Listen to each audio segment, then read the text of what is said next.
an agenda, there's two items, basically. One, which is the Lake Rebecca Master Plan presentation, which Gabrielle Grindy from HKGI is here tonight for that. That's the first item on the agenda. Second is just some park and project updates from me. So super easy. Okay, nice and easy. Should we turn the floor over to Miss Gabriella then, or?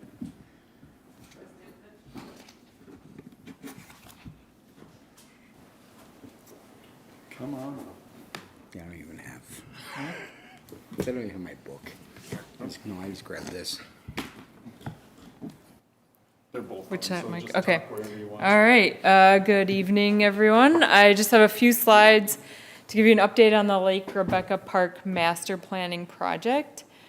Feel free to ask questions as I go along. So, give an update on the process, what we heard from stakeholders and public engagement. Few slides on the existing site conditions and the planned enhancements. Then we'll talk about costs and phasing, and we can have a discussion at the end.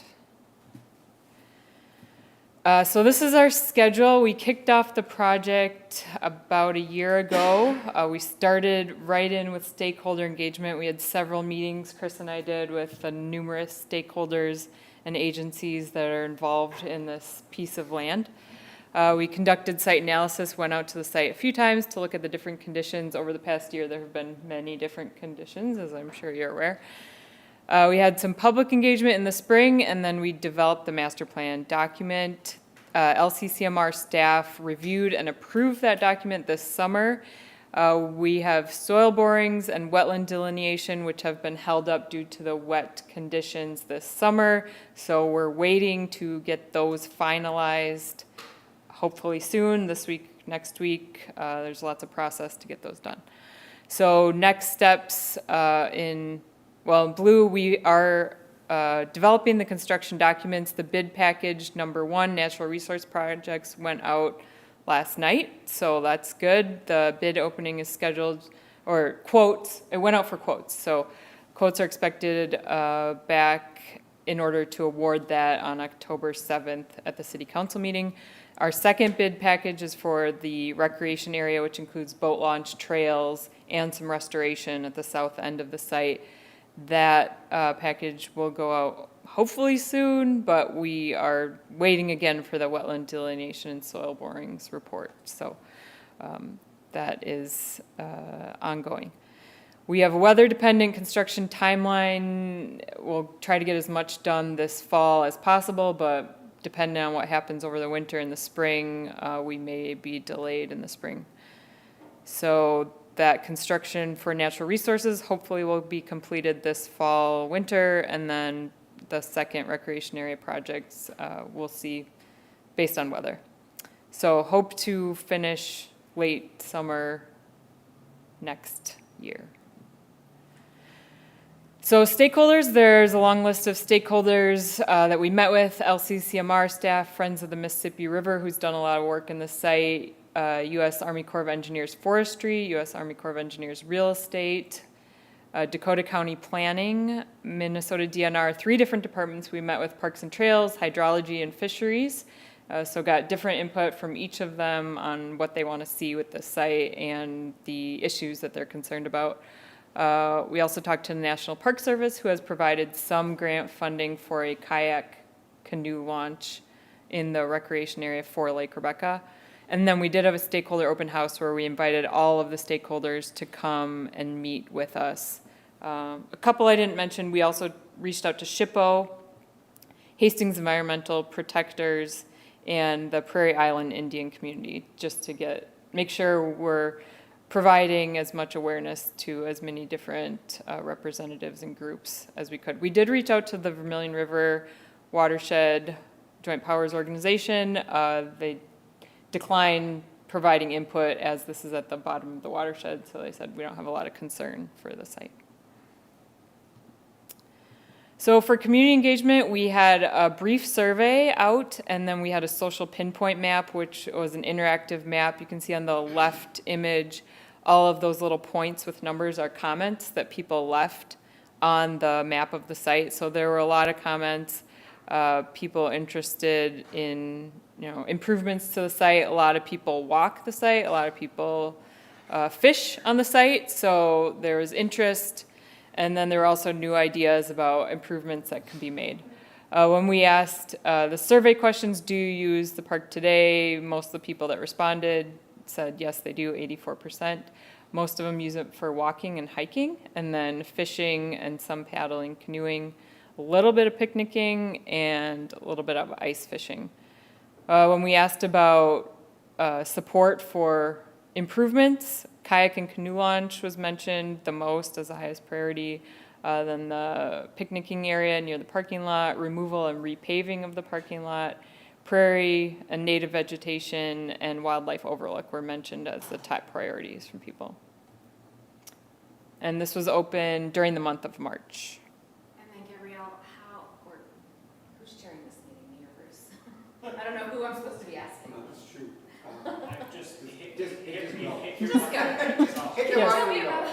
Can you tell me about the sample size or who were like the recipients of the survey? Was it something that came through Parks and Rec or something through the city or? Yeah, the Parks Department and city staff promoted it online. Okay. And did we do a press release? I don't remember. Social media. No press release to me. I think as we did it, it was promoted through social media, not necessarily the newspaper. Yeah, that's where we generally have the highest interaction with folks. So we did that, and through word of mouth and, yeah, those sorts of things. I guess what my question is do you feel like the sample size is that you can glean statistics and good data from there? So for example, one of the things that I notice a lot is that the folks that often are fishing down there, I don't think that they necessarily live in town. And so where they might have wanted to, I don't know that they would have an easy way to give an opinion or something like that. So just something like that. So are we talking like 20 people here or like 200? Like what is the data comprised of? Yeah, it was 25 responses to the survey, and then the social pinpoint map, there were about almost 30 comments, but that is a good question. We can look at the data of who reached the social pinpoint site.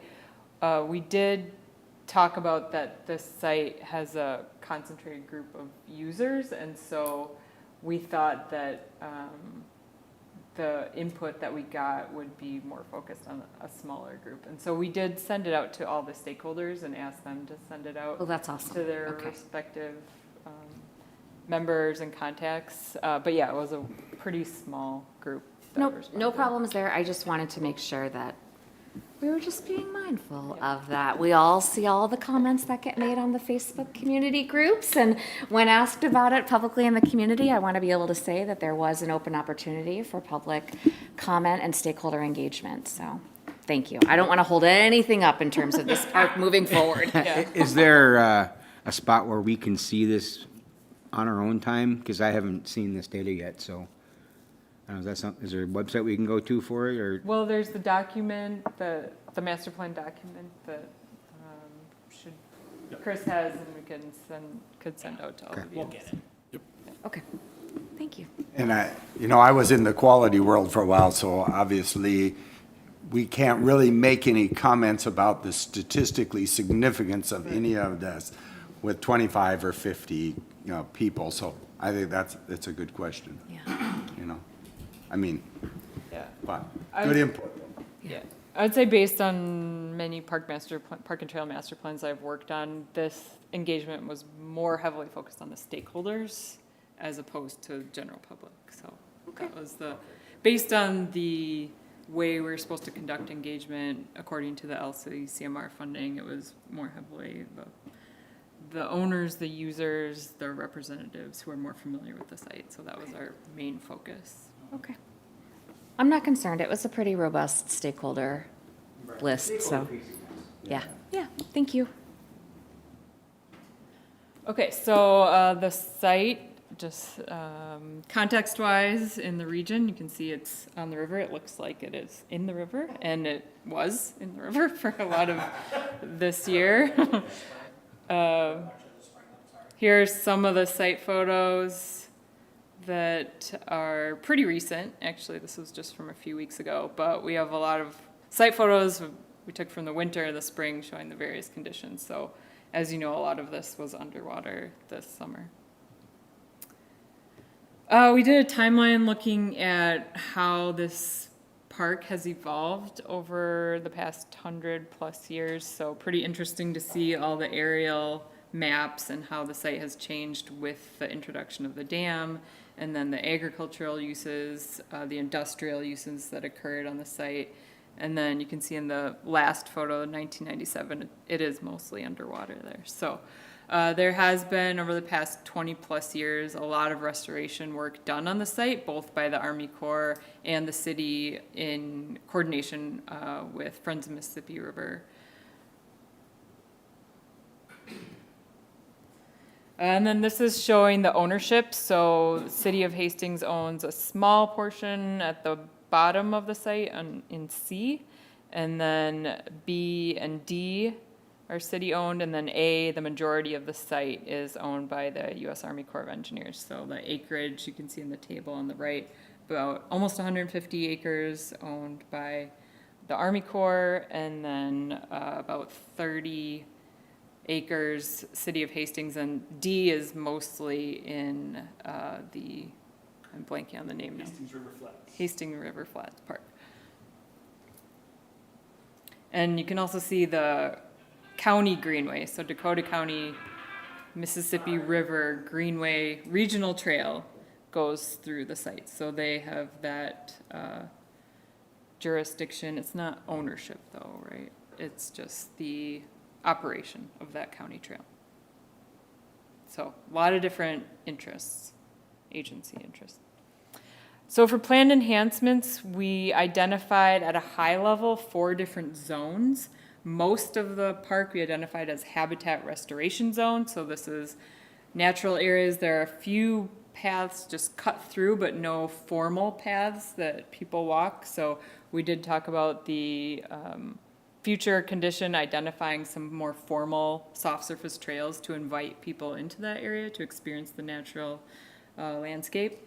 Then there's the linear recreation zone. So this is the county regional trail. This is paved trail for biking and walking, mostly biking. Then there's the water access zone. So that's down at the south part. That's what we're calling the recreation area improvements when we talk about the bid package 2. Those projects are down in that orange outline area. So this is where the current boat launch is. There was formerly the swimming beach and the bathhouse down there. So now it is just some paved trails, boat launch. There's the island, and there's the fishing pier, concrete fishing pier, and parking lots. And then we have the water recreation zone. So we're identifying that as the area that is part of the lake. So when you're on the water, you're fishing, ice fishing, enjoying the water from the edge, the shoreline.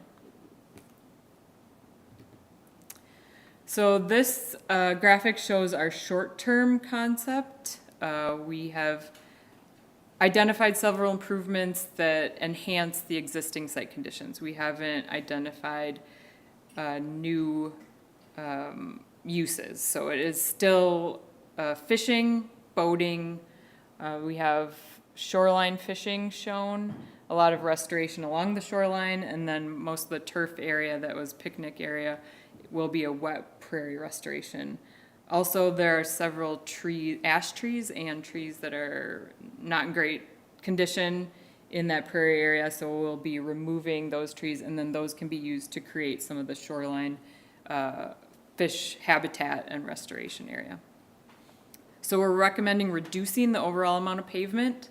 The northwestern parking lot, which is shown in a brown color in this graphic, that is used today for snow storage, so that will remain as is. We're not going to improve that. We're just going to reduce the access a little bit so that city maintenance vehicles can get into that site, but it won't be identified as a parking lot.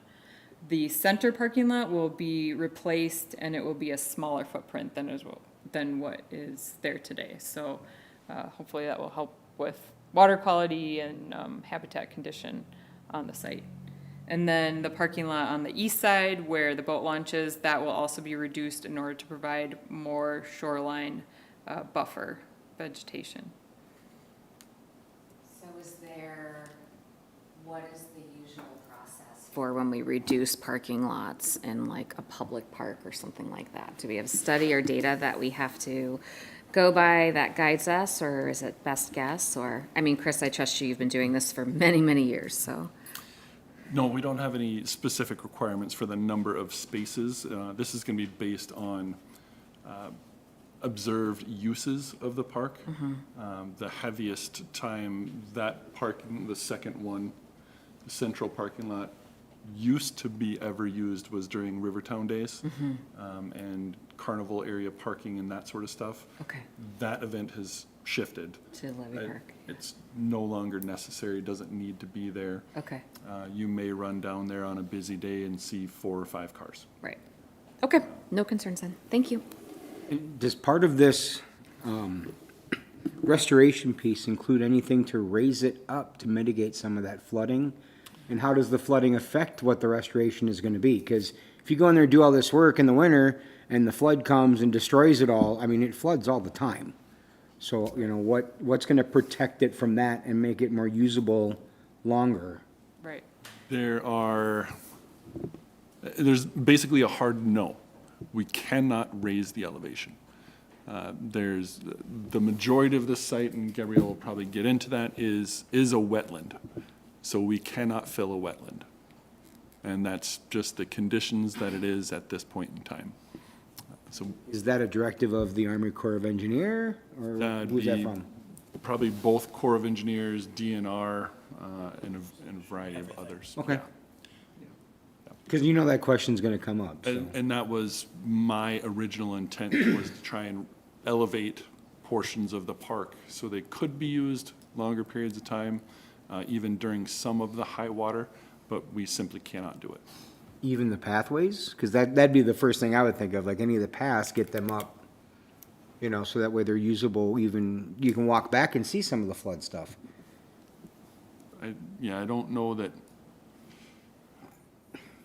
I don't know. we can repave existing trails within the wetland because they still actually fall within the wetland. We cannot add fill to those. So we have some very tight constraints that we have to work within to do this. The one other question I have is the concrete fishing pier. As we are talking about raising things, the fishing pier that was there this year was inaccessible for many, many, many weeks. So how are we gonna guarantee that this concrete fishing pier is actually gonna stay there? Or don't we know that? I don't.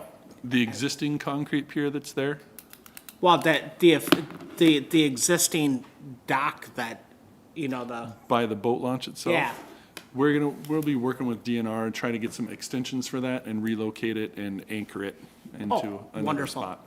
Again, Okay. certain high water events, it's gonna be inaccessible. and I completely understand that, Chris. I was just raising a question. So this is the concept that is in the master plan document. As we've been working on construction documents, we have made some tweaks to some of this design to change a little bit of the layout. For instance, the trails that we're showing in here are different than the existing trails, but we found out through the wetland delineation that we can repave the existing bituminous trails in their exact location, but we cannot build new bituminous trails. So we are planning for mill and overlay of the existing bituminous trails so that they're better pavement condition and provide that accessibility, but we cannot build them new. The only thing we could do is boardwalk. We have in our long-term concept, we're showing a boardwalk in the northern area with a wetland restoration. So that would be something that could provide that access in somewhat higher water condition. However, the wetland, as Chris was saying, the wetland delineation line goes something like this. So it's pretty much all wetland. So there are a lot of restrictions for what you can and cannot do within the wetland. In addition, the OHW of Lake Rebecca is regulated by the DNR, and we can't do any fill. So what we can do is relocate the anchor, the point at which that dock meets the shoreline, and we could raise that up a little bit. But then there will be, since there is such a bounce, it'll either be going down or up based on the water level. So this is the long-term concept. So the short-term concept, again, this is what we plan to implement with the existing LCCMR funding. And then the long-term concept is, would require additional funding to complete this restoration and boardwalk overlook on the northwest side.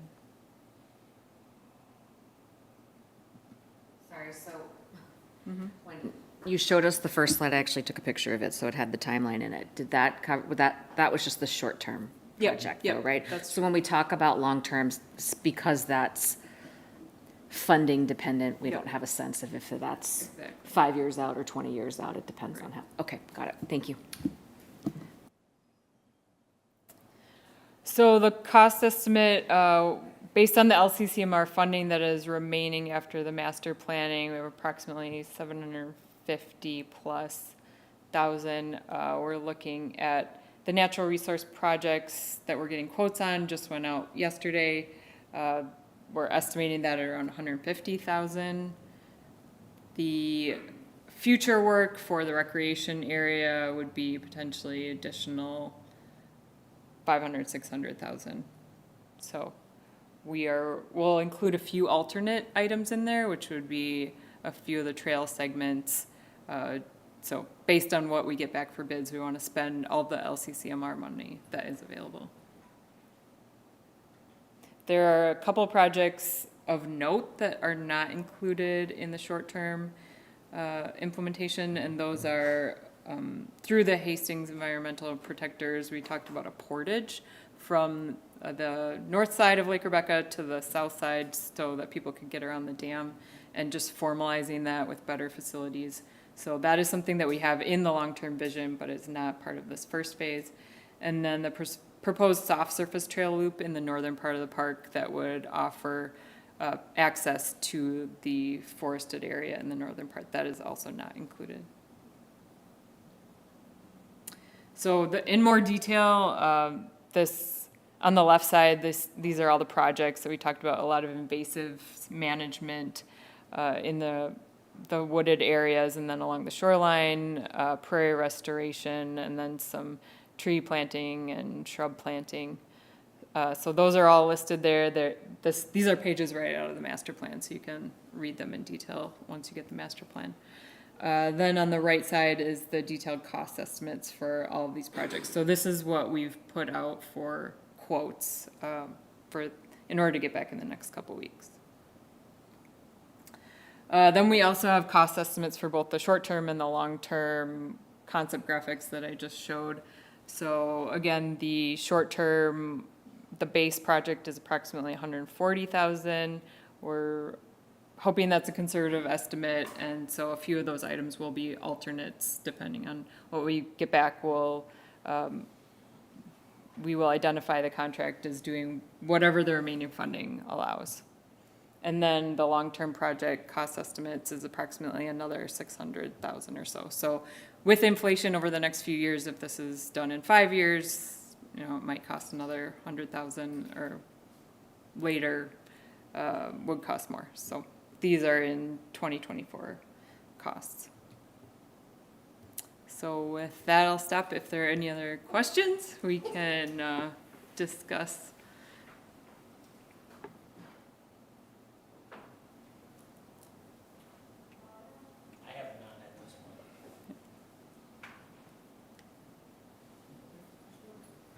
Funny what hit me was the Portage one.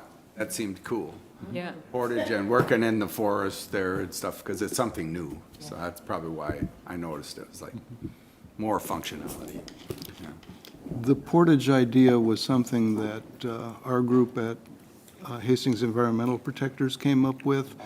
several years ago, and we had actually envisioned that as a project that we possibly, that HEP would do, but on a much smaller basis. This project, this part of the project to us seems like just a terrific idea. We discussed the possibility with Tom Lewanski from Dakota County, and also kind of mapped out currently the Mississippi River Trail that exists, the DNR Trail, takes you through the lock and dam, which as a paddler myself, just scares the heck out of me.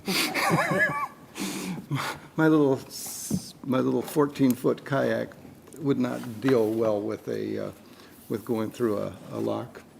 So this sort of thing would end up happening, I assume, is the DNR would change its Mississippi River Trail to come down the opposite side of Spring Lake and come across the Portage.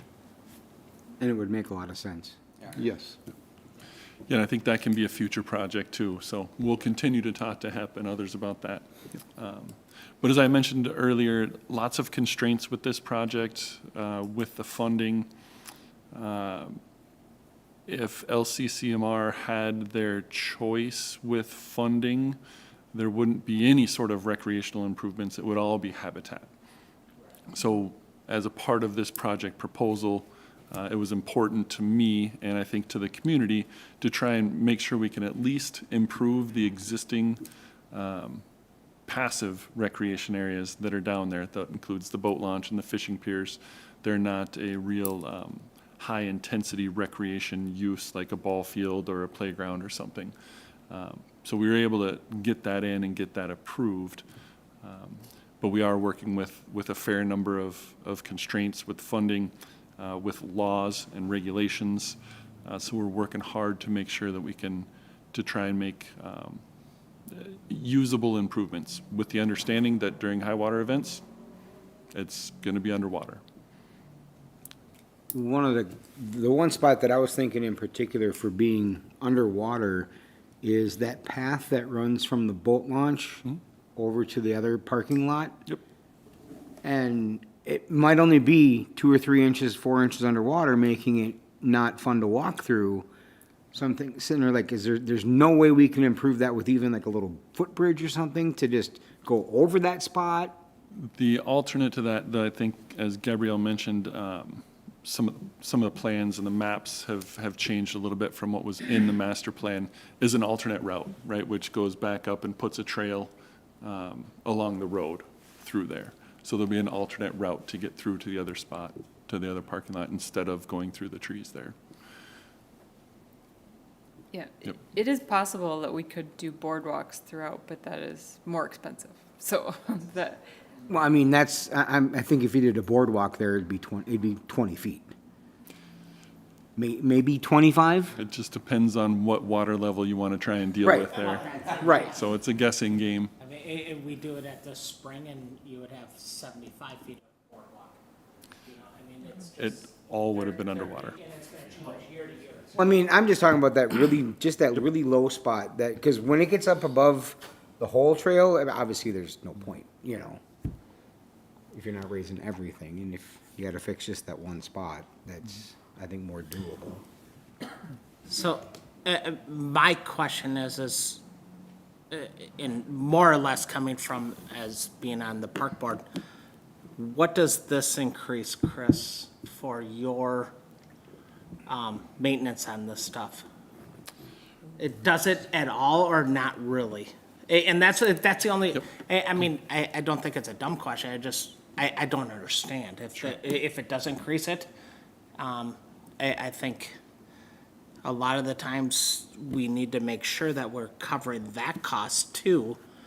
And I know money is always a horrible thing, but I just want to make sure that you're not going to lose a guy trying to fix things and that kind of stuff, so.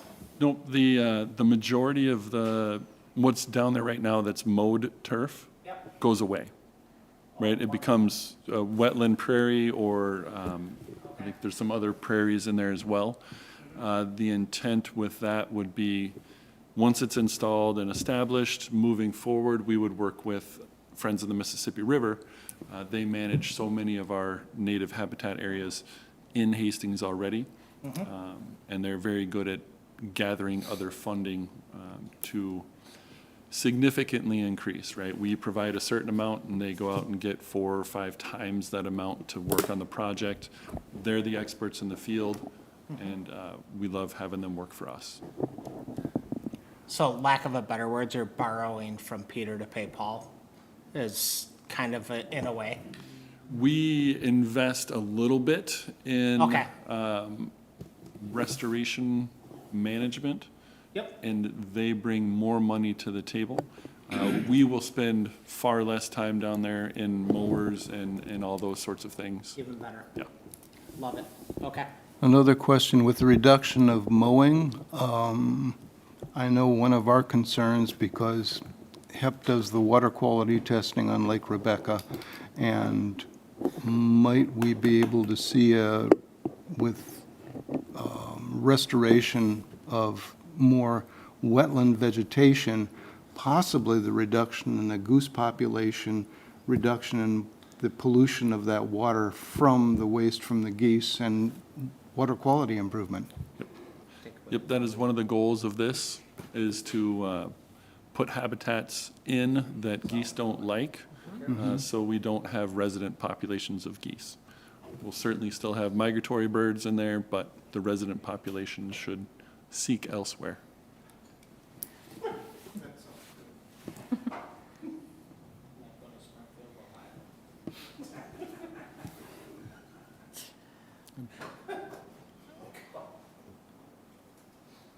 All right. So next steps is awarding that natural resource project contract on October 7th, and then potential awarding the recreation area improvement project. This could be delayed again based on our soil borings and wetland restoration.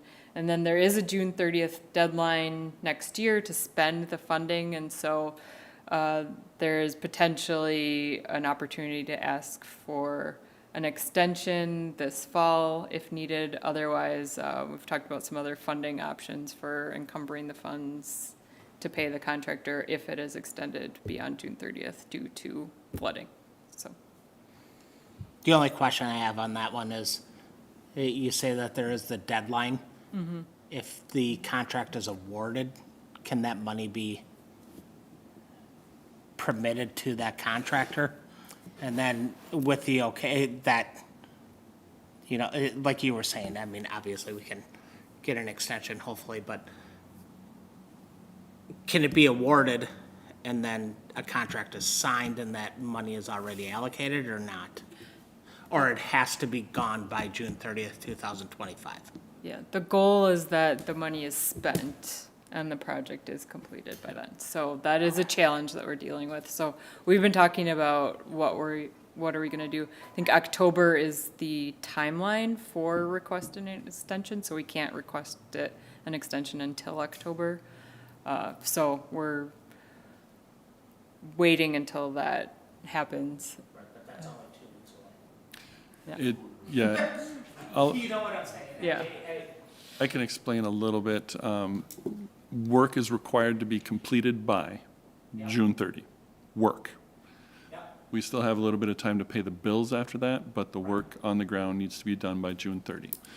An extension can be requested in October. It requires it go through a legislative session, and it requires that the legislature pass a bonding bill, and it requires that this be approved through that process. You don't find that out until April or May of 2025. So while we may go through the process, our plan is to get as much of the project completed as absolutely possible.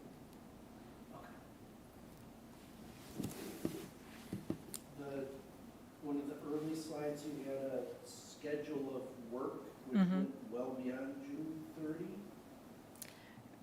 So how does that work, and if the money runs out June 30, what is the plan for continuing into late summer? Yeah. That's what we will find out as we communicate with the LCCMR staff person that Chris has been working with. That's part of our question.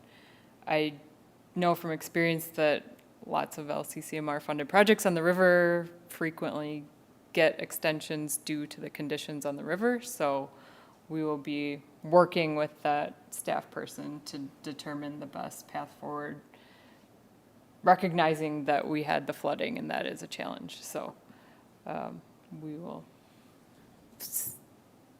our goal is to get it done by then, but we know that we don't know what's going to happen with the water and the weather, so.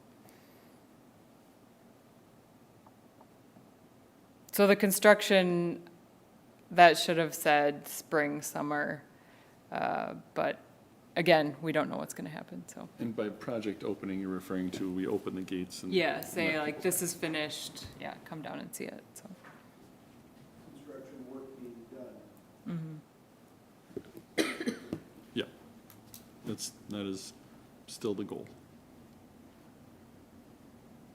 Is there a backup plan if there's not an extension and you're not able to complete?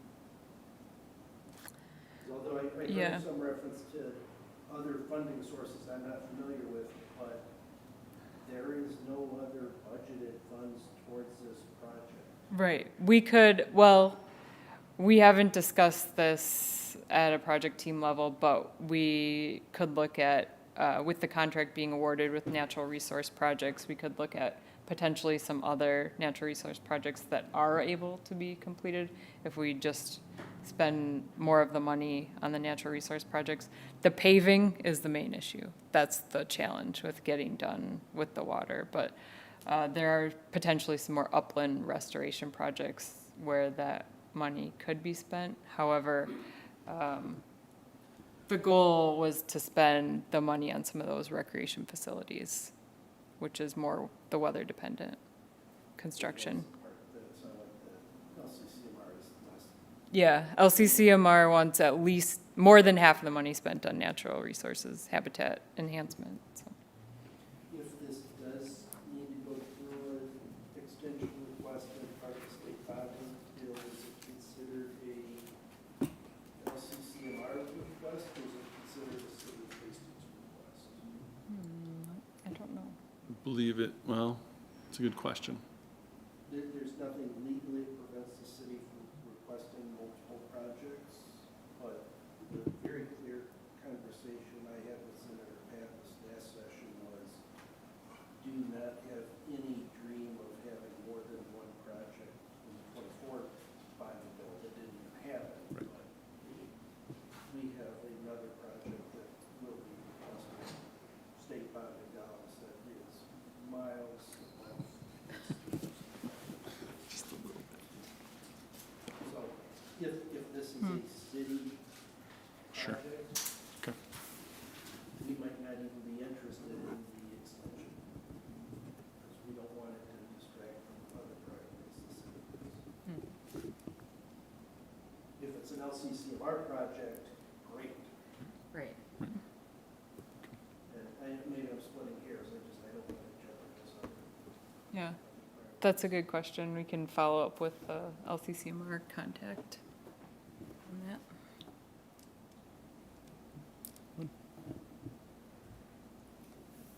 Thank you. All right. Thank you. Thank you. Your turn, sir. My turn. I'll give you some brief updates. I think Dan heard all of these this morning too. So, Lake Isabel Park, the paving was completed, I believe, was that last week? Yeah, last week it was completed. They are, I thought like this morning, but okay. I Really? think that's what I was told, Okay. the paving pieces. They are finalizing some survey data to be able to put in the, no, you're right, it was this week. The removals were last week. Yes. The footings and the slab, the concrete slab for the picnic shelter, and you guys probably haven't heard, but they got readjusted. Instead of a north-south orientation, it's now an east-west orientation. It does actually work out better for drainage in that area and elevations in that area. The slab that was put in There were some mistakes and some errors with that, so our consulting firm is footing the bill for the removal and replacement of that. That's not a city cost. And there's also some topsoil and seeding throughout the site to be done. Of note, again, natural areas and habitat plantings. The southern side of that playground, all around in that area, which is also stormwater ponding, is all going to be some prairie as well in there. So that'll be a good enhancement for that area. So work continues. We get updates from our contractors every couple of days, so that's good. They're just as anxious to get this project completed as we are. Do we have an ETA on that? I do not have a final ETA on that just yet. The Three Rivers Trail project, that was awarded at council on Monday. So that will be starting here fairly soon. We've been passing paperwork back and forth the last couple of days. So we're waiting for the schedule from the contractor. That is due to be completed by the end of October. So that'll be good. The erosion, Mississippi Riverbank erosion project, that has been previously approved by council, and I heard they're scheduled to start that work tomorrow. So that is just upstream of the J.C. Park boat launch area. At the same time, we have that contractor on board to do some repairs to the Mississippi River boat launch. That north or upstream lane has been closed for the past couple of years. All of the protective riprap under the water has washed away over the years, and people were dropping trailers off the side of that and tearing up axles and that sort of stuff. So we've had it closed for a couple of years. That is a DNR facility, so we've been working and hounding the DNR to be able to get that fixed, and they finally came through with that. So that'll be going. The arena project continues. I believe most of the ammonia piping in the mechanical rooms is about completed. So piping and valves and all sorts of stuff that is complicated a lot should be completed here pretty soon. It does take about 6 weeks to insulate that pipe. It's a very intricate and delicate insulation process, where if there is any air gap between that insulation and the pipe, ice will form and then it blows the insulation back off, and we need for that to be insulated so the refrigeration works correctly in there. Our contractor, one of our contractors there, did receive the motor control center, which they ordered last October. We approved it last September. They ordered it in October. So it's here. That's really good news.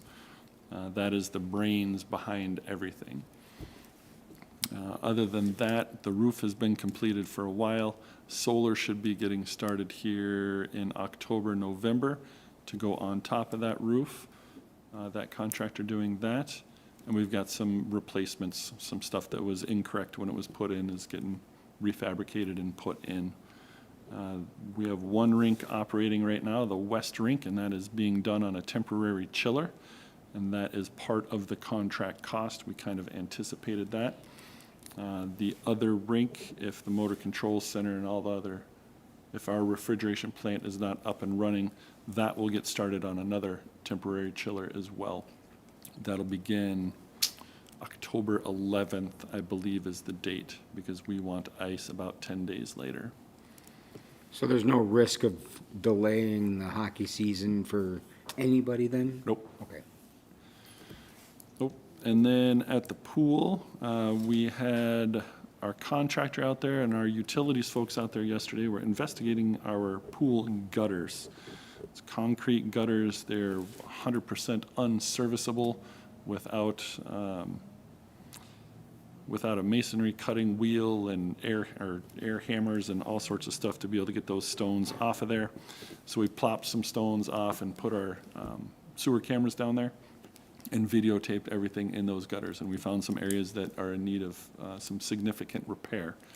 So we'll be working with our contractor on that to get a job put together and get a price tag put together on that. That is something that is in our 2025 proposed budget, although at a dollar amount, a very high dollar amount, I believe. So I'm hopeful that we will not have to spend all of that money, and Dan will let me spend it on something else. But I'm crossing my fingers, I'm not holding my breath. How old is the pool?